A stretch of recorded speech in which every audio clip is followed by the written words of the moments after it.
Hi, welcome to HardReset.Info viewers. In front of me TCL Tab 10L device, and now I will show you how to clean your USB charging port on this tablet. So, firstly, remember one rule.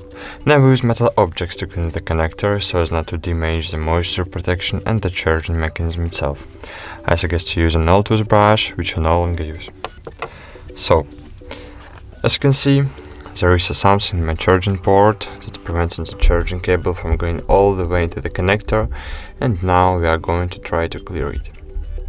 So, firstly, take the brush in your hand and insert the one part of the brush into the connector and gently try to pry the dirt out.